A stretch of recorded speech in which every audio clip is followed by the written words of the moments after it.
Good morning guys. आइए हम लोग पढ़ते हैं आज एनसीईआरटी क्लास 8 का ज्योग्राफी पढ़ते हैं। चैप्टर कौन सा है? उद्योग, है ना, जिसको इंग्लिश में क्या कहते हैं? इंडस्ट्री कहते हैं। बिना बिना देरी के आइए हम लोग शुरू करते हैं। आइए हम लोग इसमें लाइन बाय लाइन पढ़ेंगे। क्या पढ़ेंगे?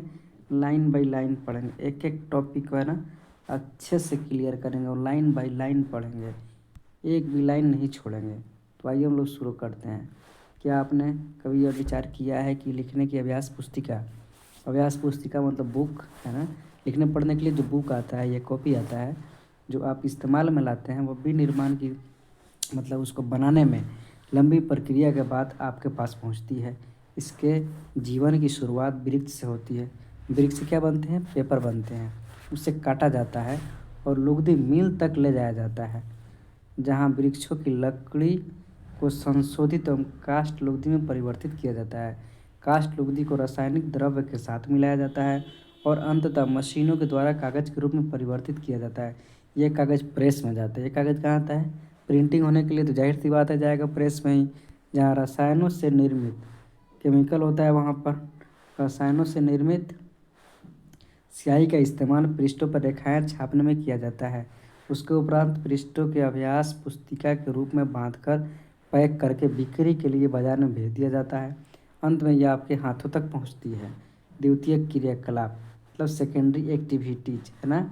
विनिर्माण में कच्चे माल को लोगों के लिए अधिक मूल्य के उत्पादन के रूप में परिवर्तित किया जाता है। जैसा कि आपने देखा, लुगदी कागज के रूप में और कागज अभ्यास की पुस्तिका के रूप में ये विनिर्माण प्रक्रिया के दो चरणों को प्रदर्शित करता है। उद्योग, आइए उद्योग का हम लोग डिफिनेशन पढ़ते हैं। ठीक है, डिफिनेशन जानते हैं इसका क्या होता है। उद्योग का संबंध आर्थिक गतिविधि से है, मतलब इकोनॉमिकल है, जो कि वस्तुओं के उत्पादन, खनिजों की निष्कर्षण और सेवाओं की व्यवस्था से संबंधित है। इस प्रकार लोहा और इस्पात उद्योग वस्तुओं के उत्पादन से संबंधित है। कोयला खनन उद्योग कोयले की धरती से निकालने से संबंधित है तथा पर्यटन सेवा देने से संबंधित है। आइए आगे पढ़ते। वर्गीकरण उद्योगों का वर्गीकरण क्लासिफिकेशन ऑफ क्या हो जाएगा? क्लासिफिकेशन ऑफ इंडस्ट्रीज इंग्लिश में इसको कहेंगे। आइए हम लोग इसके बारे में जानते हैं। उद्योगों का वर्गीकरण कच्चा माल के आधार पर, आकार के आधार पर और स्वामित्व के आधार पर किया जा सकता है। इसका क्लासिफिकेशन वर्गीकरण किया जा सकता है कच्चा माल के आधार पर, आकार के आधार पर, स्वामित्व के आधार पर। तीन तरीके से किया जा सकता है। पहला क्या है? कच्चा माल। कच्चे माल के उपयोग के आधार पर उद्योग कृषि आधारित, कच्चा माल के आधार पर कृषि आधारित, खनिज आधारित, समुद्र आधारित और वन आधारित हो सकते हैं। मेनली 4 टाइप के हो सकते हैं। कितने टाइप कच्चा माल के आधार पर? 4 टाइप के हो सकते हैं। कृषि आधारित 1, खनिज आधारित 2, समुद्र आधारित 3 और वन आधारित 4 तरीके से हो सकता है। आइए हम लोग एक एक करके देखते हैं। कृषि आधारित पहला क्या है? कृषि आधारित पहला कच्चे माल के रूप में वनस्पति और जंतु आधारित उत्पादों का उपयोग करते हैं। खाद्य संसाधन, वनस्पति तेल, सूती वस्त्र, डेयरी उत्पाद और चर्म उद्योग कृषि आधारित उद्योगों के उदाहरण हैं। खनिज आधारित दूसरा क्या है? खनिज आधारित प्राथमिक उद्योग हैं। खनिज आधारित क्या है? प्राथमिक उद्योग है जो खनिज अयस्कों का उपयोग कच्चे माल के रूप में करते हैं। इन उद्योगों के उत्पाद अन्य उद्योगों के पोषण करते हैं। अयस्क से निर्मित लोहा खनिज आधारित उद्योग का उत्पाद है। यह कई अन्य उत्पादों के विनिर्माण के लिए कच्चे माल के रूप में प्रयुक्त किया जाता है, जैसे भारी मशीन, भवन निर्माण सामग्री तथा रेल के डिब्बा बनाने में, है ना। खनिज में रेल के डिब्बा बनाने में भी इसका इस्तेमाल किया जाता है। तीसरा क्या है? तीसरा है समुद्र आधारित। तीसरा क्या है? समुद्र आधारित सागरों और महासागरों से प्राप्त उत्पादों के उपयोग कच्चे माल के रूप में करते हैं। समुद्री खाद्य प्रसंस्करण, इसका इंग्लिश होता है सी फूड्स, है ना, वो सी फूड्स कहते हैं। उद्योग और मत्स्य तेल निर्माण इसके कुछ उदाहरण हैं।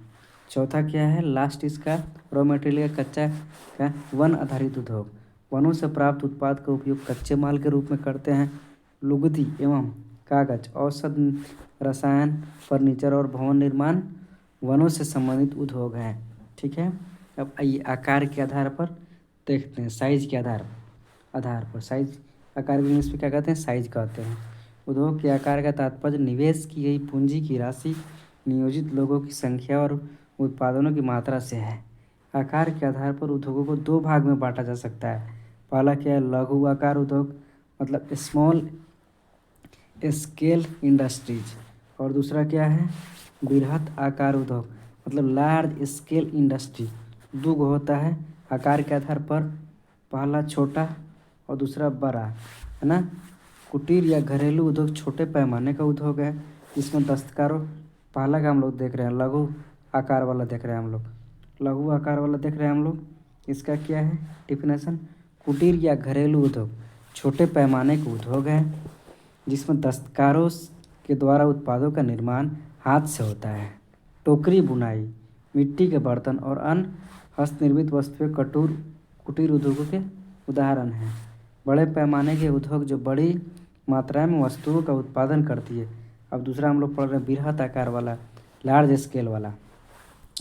बड़े पैमाने के उद्योग जो बड़ी मात्रा में वस्तुओं का उत्पादन करते हैं, उनकी तुलना में छोटे पैमाने के उद्योग कम पूंजी और प्रौद्योगिकी का उपयोग करते हैं। बड़े पैमाने के उद्योग में पूंजी का निवेश अधिक और प्रयुक्त प्रौद्योगिकी उच्च स्तरीय होती है। रेशम बुनाई और खाद्य प्रक्रमण उद्योग, कौन उद्योग, खाद्य प्रक्रमण उद्योग, है ना। हाँ, लघु पैमाने के उद्योग हैं। ऑटोमोबाइल और भारी मशीन का उत्पादन बड़े पैमाने पर होता है। ये था स्मॉल मतलब छोटे, है ना, स्मॉल स्केल इंडस्ट्रीज और लार्ज स्केल इंडस्ट्रीज, ये था। आइए देखते हैं स्वामित्व के आधार पर कितने टाइप्स होते हैं, इसको हम लोग पढ़ने का कोशिश करते हैं। स्वामित्व को इंग्लिश में क्या कहते हैं, ऑनरशिप। स्वामित्व का इंग्लिश क्या होता है, ऑनरशिप। साथ साथ इंग्लिश भी पढ़ते चलना है, ठीक है। तो स्वामित्व के आधार पर पढ़ते हैं हम लोग। स्वामित्व के आधार पर दो उद्योगों को निजी क्षेत्र, राज्य स्वामित्व अथवा सार्वजनिक, ये दोनों समझने वाली पॉइंट है। पहला क्या है, निजी क्षेत्र, दूसरा राज्य स्वामित्व अथवा सार्वजनिक क्षेत्र, तीसरा क्या है, संयुक्त क्षेत्र, सहकारी क्षेत्र में वर्गीकृत किया जाता है। संयुक्त और सहकारी, है ना, संयुक्त मतलब ज्वाइंट और सहकारी, जिसमें सरकार का भी होता है आधा और आधा पब्लिक का भी होता है, वर्गीकृत किया जाता है। निजी क्षेत्र के उद्योगों का स्वामित्व और संचालन या तो एक व्यक्ति द्वारा या व्यक्तियों समूह द्वारा किया जाता है। सार्वजनिक क्षेत्र के उद्योगों का स्वामित्व और संचालन सरकार द्वारा होता है। हिंदुस्तान एरोनॉटिक लिमिटेड और steel authority of India limited. Steel authority of India मतलब जानते हैं आप लोग इसका क्या होगा, स्केल, इसको हम समझा देते हैं। स्टील अथॉरिटी क्या था, steel authority of India, SAIL कहते हैं इसको, लिमिटेड, ठीक है, इसको सेल कहते हैं। और क्या है, हिंदुस्तान एरोनॉटिक लिमिटेड, यानी कि हाल इसको कहते हैं।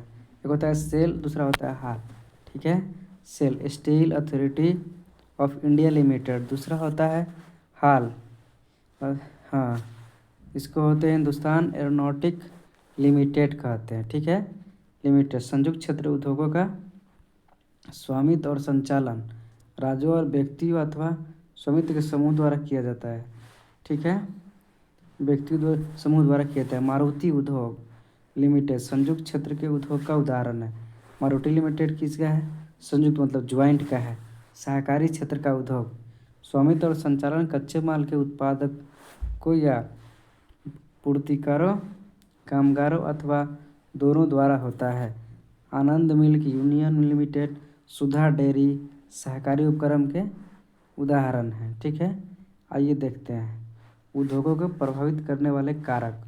उद्योग को प्रभावित करने वाले कारक कौन कौन हैं, वे कारक जो उद्योगों को की अवस्थिति को प्रभावित करते हैं। कच्चे माल की उपलब्धता, भूमि, जल, श्रम शक्ति, पूंजी, परिवहन और बाजार हैं। उद्योग उन्हीं स्थानों पर केंद्रित होते हैं जहाँ उनमें से कुछ या ये सभी कारक आसानी से उपलब्ध होते हैं। क्या होते हैं, आसानी से उपलब्ध होते हैं। ठीक है। कभी कभी सरकार कम दाम पर विद्युत उपलब्धता, कम परिवहन लागत और अन्य अवसंरचना जैसे प्रोत्साहन प्रदान करता है ताकि पिछड़े क्षेत्रों में भी उद्योग स्थापित किया जा सके। औद्योगिकरण से प्रायः नगरों और शहरों के विकास में वृद्धि होती है। यहाँ पर फिगर दिया है, इसको समझने का हम लोग कोशिश करते हैं। सहकारी क्षेत्र में सुधा डेयरी, यहाँ पर देखिए उद्योग के बारे में फिगर दिया। कच्चा माल है, इसमें क्या चाहिए, लेबर चाहिए इसको बनाने में, पूंजी भी चाहिए, तो बाज़ार में ले जाया जाएगा और जल तो चाहिए ही चाहिए। देखिए और क्या क्या चाहिए इसमें, संचार, परिवहन, भूमि, विद्युत, ये सब चाहिए। उद्योग की अवस्थिति संबंधी कारक हैं ये। औद्योगिक तंत्र, तो हम लोग क्या पढ़ते हैं, नेक्स्ट टॉपिक क्या है, औद्योगिक तंत्र। औद्योगिक तंत्र में निवेश, प्रक्रम और निर्गत शामिल हैं। निवेश में कच्चे माल, श्रम और भूमि की लागत, जल की उपलब्धता, परिवहन, विद्युत और अन्य अवसंरचनाएं शामिल हैं। प्रक्रम में कई तरह के क्रियाकलाप शामिल हैं जो कच्चे माल को परिष्कृत माल में परिवर्तित करते हैं। निर्मित अंतिम उत्पाद और इससे अर्जित आय है। सूती वस्त्र उद्योग के संदर्भ में कपास, मानव श्रम, कारखाना और परिवहन लागत निवेश हो सकते हैं। प्रक्रम में ओटाई, कटाई, बुनाई, रंगाई और छपाई भी शामिल है। कमीज जिसे आप पहनते हैं वह क्या है, उत्पादन है। औद्योगिक प्रदेश देखते हैं।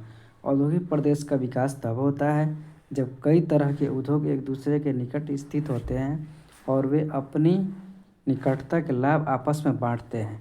विश्व की प्रमुख औद्योगिक प्रदेश पूर्वोत्तर अमेरिका, पश्चिमी और मध्य यूरोप, पूर्वी एशिया है। मुख्य औद्योगिक प्रदेश अधिकांशतः शीतोष्ण कटिबंधीय और समुद्री पत्तनों के समीप और विशेष तौर पर कोयला क्षेत्र के निकट अवस्थित होते हैं। ये दिया हुआ है पिट्सबर्ग, ये वर्ल्ड मैप दिया है।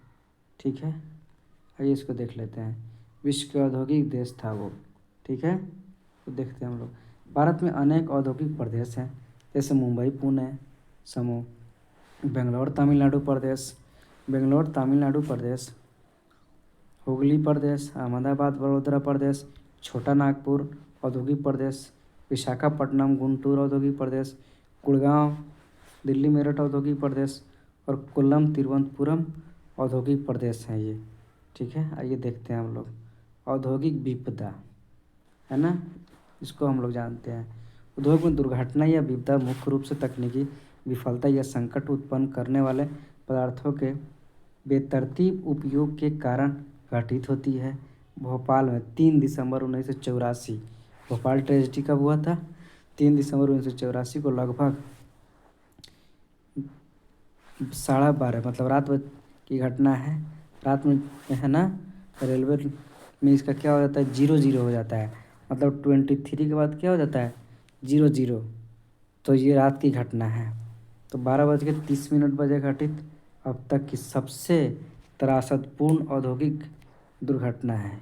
यह एक प्रौद्योगिकी दुर्घटना थी जिसमें यूनियन कार्बाइड के कीटनाशी कारखानों से हाइड्रोजन साइनाइड और प्रतिक्रियाशील उत्पादकों के साथ साथ अत्यंत विषैली मिथाइल आइसोसाइनाइड MIC जिसको कहते हैं, क्या कहते हैं इसको, MIC गैस का रिसाव हुआ था। 1989 में सरकारी सूचना के अनुसार 35,598 व्यक्ति, सरकारी आंकड़े के अनुसार 35,598 व्यक्तियों की मृत्यु हो गई थी।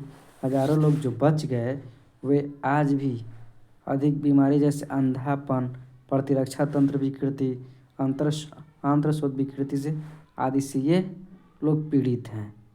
ठीक है, तो उसमें याद रखना है कि कब हुआ था, है ना, भोपाल ट्रेजिडी कब हुआ था वो याद रखना है। 23 दिसंबर 2005 में चीन के गांव कायो चिंगनुम गैस कूप विस्फोट में 243 लोगों की मृत्यु तथा 9,000 दुर्घटनाग्रस्त हो गए थे। इन स्थानों से 64,000 लोगों को विस्थापित किया गया। कई लोग विस्फोट के बाद न भाग सकने के कारण मर गए। वे जो समय पर भाग पाए उनकी आंखें, त्वचा और फेफड़े गैसों से क्षतिग्रस्त हो गए थे। आइए पढ़ते हैं। जोखिम कम करने के उपाय कौन कौन से हैं। पहला क्या है, घने बसे आवासीय क्षेत्रों में औद्योगिक क्षेत्रों से अलग बहुत दूर रखा जाना चाहिए, बात सही है।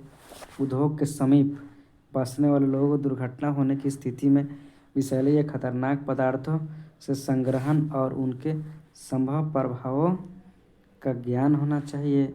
आग की चेतावनी और अग्निशमन की व्यवस्था को उन्नत किया जाना चाहिए। विषैले पदार्थों के भंडारण क्षमता की सीमा होना चाहिए। उद्योगों में प्रदूषण नियंत्रण के उपाय उन्नत किया जाना चाहिए। ठीक है, आइए पढ़ते हैं हम लोग। ये क्या दिया है, क्या आप जानते हैं उभरते हुए उद्योग सनराइज उद्योग के नाम से जाने जाते हैं। उभरते उद्योग क्या कहते हैं, सनराइज उद्योग के नाम से जाने जाते हैं। इसमें सूचना प्रौद्योगिकी, स्वास्थ्य लाभ साक्षात्कार और ज्ञान से संबंधित शामिल हैं। आइए हम लोग इसको देखते हैं। ये क्या है, प्रमुख उद्योगों का वितरण। विश्व के प्रमुख उद्योग लोहा इस्पात उद्योग, सूती वस्त्र उद्योग और सूचना प्रौद्योगिकी उद्योग। लोहा इस्पात उद्योग, अभी इसको देखते हैं। लोहा इस्पात उद्योग और वस्त्र उद्योग काफ़ी पुराना उद्योग है। काफ़ी पुराना कौन सा है, लोहा इस्पात उद्योग और वस्त्र उद्योग काफ़ी पुराना उद्योग है। जबकि सूचना प्रौद्योगिकी उद्योग एक नया उभरता उद्योग है। वे देश जिसमें लोहा इस्पात उद्योग अवस्थित हैं जर्मनी, संयुक्त राज्य अमेरिका, चीन, जापान और रूस हैं। वस्त्र उद्योग भारत, हांगकांग और दक्षिण कोरिया, जापान और ताइवान में संकेंद्रित है। सूचना प्रौद्योगिकी उद्योग के मुख्य केंद्र मध्यवर्ती कैलिफोर्निया व सिलिकॉन घाटी में और भारत के बेंगलुरु प्रदेश में है। आइए देखते हैं इसको नेक्स्ट। लोहा इस्पात उद्योग। अन्य उद्योगों की तरह लोहा इस्पात उद्योग में भी बहुत से निवेश, प्रक्रम और निर्गत शामिल हैं। यह एक पोषक उद्योग है जिसके उत्पाद अन्य उद्योगों के लिए कच्चे माल के रूप में प्रयुक्त होते हैं। उद्योग के लिए निवेश में श्रम, पूंजी, स्थान और अन्य अवसंरचना के साथ साथ लौह अयस्क, कोयला और चूना पत्थर कच्चे माल के रूप में सम्मिलित हैं। लौह अयस्क में इस्पात निर्माण की प्रक्रिया में कई चरण शामिल हैं, है ना। इसको देखते कई चरण से कच्चे माल का झोंका भट्टी में रखा जाता है जहाँ एक परगलित होता है। इसके बाद यह परिशोधित किया जाता है, रिफाइन किया जाता है। प्राप्त उत्पाद इस्पात होता है जो अन्य उद्योगों में कच्चे माल के रूप में प्रयुक्त किया जा सकता है। इस्पात कड़ा होता है, हार्ड होता है। इसे आसानी से काटा और आकार दिया जा सकता है अथवा इसे तार बनाए जा सकते हैं। एल्युमिनियम, निकेल, तांबा, है ना। ये देखते हैं, यहाँ पर फिगर दिया हुआ है। 8 टन कोयला इस्पात उत्पादन, 8 टन कोयला, यहाँ पर 4 टन अयस्क, 1 टन चूना पत्थर, 1 टन इस्पात। ठीक है, ये सब तीनों मिलकर क्या बना है, 1 टन इस्पात बना है, इस्पात उत्पादन। ठीक है, आइए इसको देखते हैं। जैसा कि अन्य धातुओं को थोड़ी थोड़ी मात्रा में इस्पात में मिलाकर मिश्र धातुएं बनाई जा सकती है। मिश्र धातु इस्पात को असामान्य कठोरता, दृढ़ता और जंग प्रतिरोधक क्षमता प्रदान करती है। इस्पात प्रायः आधुनिक उद्योगों को मेरुदंड कहा जाता है, मतलब आधुनिक उद्योग का रीढ़ कहा जाता है उसको। मेरुदंड मतलब रीढ़। लगभग सारी वस्तुएं जिनका हम लोग उपभोग करते हैं, इस्तेमाल करते हैं, वे या तो लोहा या इस्पात के बने हैं अथवा इन धातुओं से निर्मित औजारों और मशीनों से बने हैं। पोत, रेलगाड़ी, ट्रक और ऑटो अधिकांशतः इस्पात से बने हैं। यहाँ तक कि सेफ्टी पिन, सुई जिनका उपयोग आप करते हैं इस्पात से ही बनते हैं। तेलकूप इस्पात से ही बने मशीनों से विद्युत किया जाता है। इस्पात और पाइपलाइन से तेल परिवहित किया जा सकता है। खनिजों का खनन इस्पात के प्रकरणों से होता है। कृषि के यंत्र प्रायः इस्पात से बने होते हैं। विशाल भवनों की ढांचा इस्पात का बना होता है। 1800 ईसा पूर्व इस्पात उद्योग वहाँ अवस्थित थे। अब देखते हैं, जहाँ कच्चा माल विद्युत आपूर्ति और बहता जल आसानी से उपलब्ध थे। बाद में उद्योगों के लिए आदर्श स्थिति कोयला क्षेत्र के समीप नहरों और रेलवे के निकट थी। 1950 के बाद लोहा और इस्पात उद्योग समुद्र पतन के निकट सपाट भूमि के विशाल क्षेत्रों में केंद्रित होने शुरू हुए। ऐसा इसलिए हुआ क्योंकि इस्पात निर्माण का कार्य इस समय तक बहुत ही विशाल हो गया और लौह अयस्क विदेशों से आयात करना पड़ता था। भारत में लौह इस्पात उद्योग श्रमिक कच्चा माल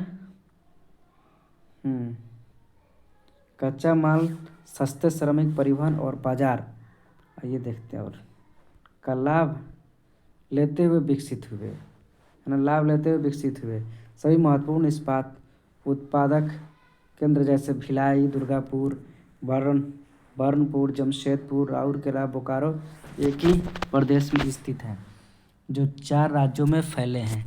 तो 4 राज्य हैं पश्चिम बंगाल, झारखंड, उड़ीसा और छत्तीसगढ़। भद्रावती और विजयनगर कर्नाटक में, विशाखापत्तनम में, आंध्र प्रदेश में, सेलम तमिलनाडु में और अन्य महत्वपूर्ण इस्पात का केंद्र है जो स्थानीय संसाधनों का उपयोग कर रहे हैं। आइए देखते हैं जमशेदपुर के बारे में जानते हैं। 1947 से पहले जमशेदपुर 1947 से पहले भारत में केवल एक इस्पात कारखाना था, Tata iron and steel company limited, TISCO. इसको क्या कहते हैं? टिस्को कहते हैं। यह निजी स्वामित्व में था, मतलब प्राइवेट था। स्वतंत्रता के बाद सरकार ने यह अपने हाथों में ले लिया। बहुत से लोहा इस्पात संयंत्र स्थापित किए। झारखंड में स्वर्ण रेखा और खरकई नदियों के संगम के समीप साकची में 1907 में टिस्को की शुरुआत की गई। टिस्को की शुरुआत कब की गई? 1907 में की गई। ये पॉइंट है, याद रखने वाली बात है। टिस्को की स्थापना कब की गई? 1907 में की गई। बाद में साकची का नाम बदलकर जमशेदपुर रखा गया। साकची का नाम बदलकर जमशेदपुर रखा गया। भौगोलिक रूप से जमशेदपुर देश में लोहा इस्पात केंद्र के रूप में सर्वाधिक सुविधाजनक स्थान पर है। ठीक है, आइए देखते हैं इसके बाद क्या है। ये स्वर्ण रेखा है जमशेदपुर का, वहाँ पर क्या क्या है।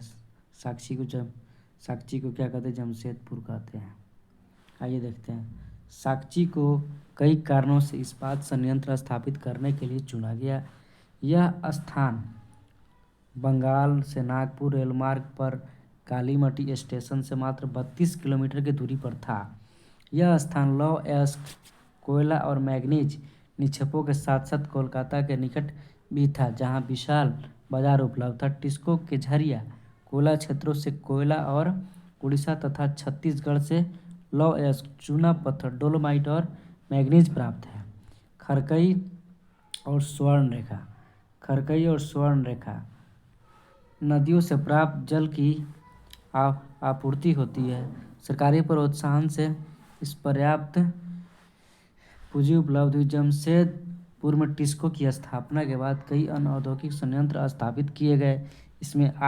इसमें रसायन, इंजनों के पुर्जे, कृषि उपकरण, मशीनें, टीन की चादरें, केबल और तार का उत्पादन किया जाता है। भारत में लोहा इस्पात उद्योग के विकास से त्वरित औद्योगिक विकास का आरंभ हुआ। भारतीय उद्योग के लगभग सभी क्षेत्र में अधिकांशतः अपने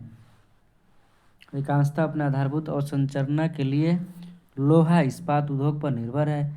भारतीय लोहा इस्पात उद्योग में बृहत समकालिक इस्पात संयंत्रों के साथ साथ लघु इस्पात मिल भी सम्मिलित है। इसमें द्वितीयक उत्पादक रोलिंग मिल और सहायक उद्योग भी शामिल है। पिट्सबर्ग, आइए देखते हैं इसको, ये अच्छा पॉइंट है। यह संयुक्त राज्य अमेरिका की एक महत्वपूर्ण इस्पात नगर है। पिट्सबर्ग कहाँ है? अमेरिका की एक महत्वपूर्ण इस्पात नगर है। ठीक है, पिट्सबर्ग के इस्पात उद्योग के स्थानीय जन सुविधाएँ उपलब्ध है।